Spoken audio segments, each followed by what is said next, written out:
Good morning, good afternoon, good evening, wherever you are in the world. Happy Earth Day to all of you today.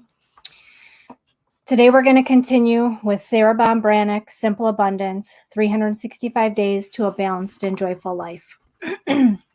April 21st, The Scent of a Woman.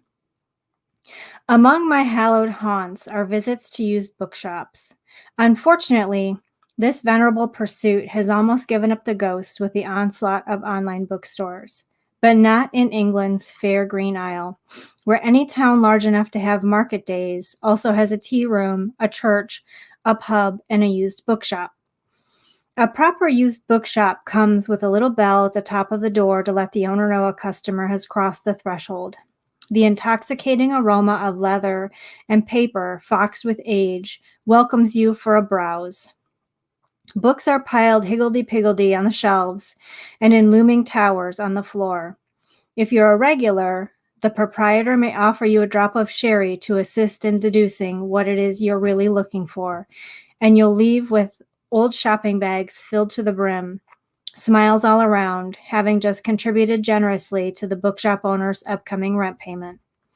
I was a stranger just passing through Uppingham when I happened upon such a promising shop.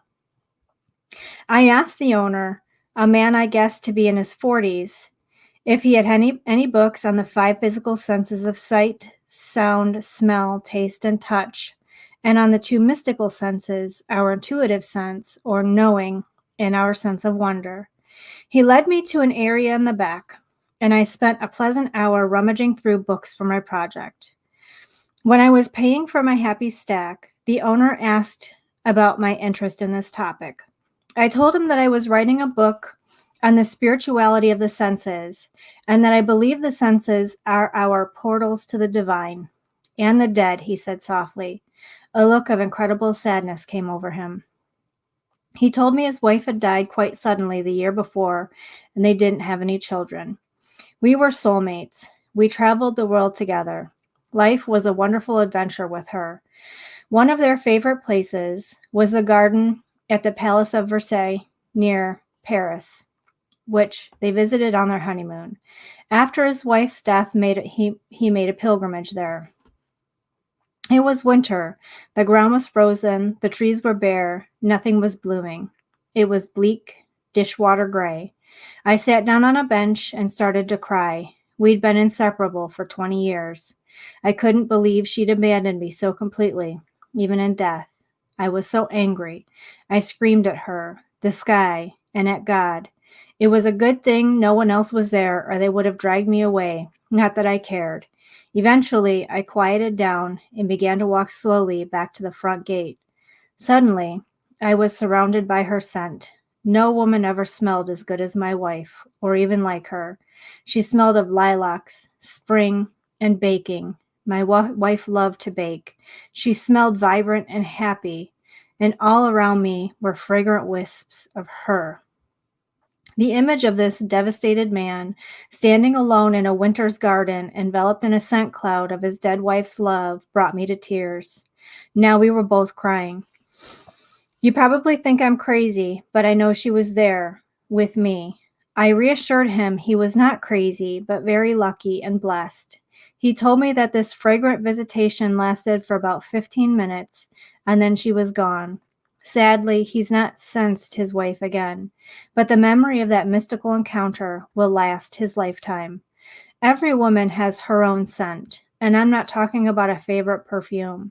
A woman's scent is a deeply personal bouquet of diet, heredity, hormones, hygiene, and health, an aroma as distinctive as her DNA.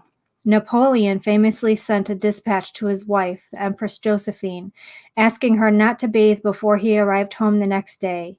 He adored her natural aroma. When my daughter was little and I went away on business trips, she would sleep on my pillow and underneath my down-filled comforter because they smell like you, Mommy. After my father died, my mother gave me one of his handkerchiefs.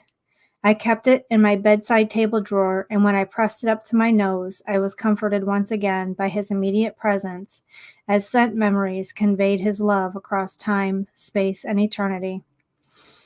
Many women shun even the thought of their natural scent. Instead, we spend a small fortune trying to mask our sensuality.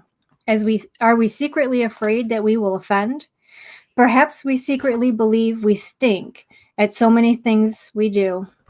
Why would our parfum d'une femme no be any different? But one of the miracles that occurs when we fall in love with life is we begin to see ourselves through the lens of unconditional love. We relax into the real. We stop hiding behind artifice. We embrace our authentic self. This week, try an experiment. Use pure soap and an unscented deodorant. Start in small steps to return to your authenticity.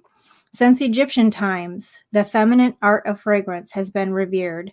Finding a perfume that complements and enhances your sense of well-being is a spiritual gift and sensuous pleasure. However, the crucial first step is discovering your base note before the layering of other fragrances. The true scent of a woman begins with you. Until tomorrow, I hope you have an amazing and blessed day.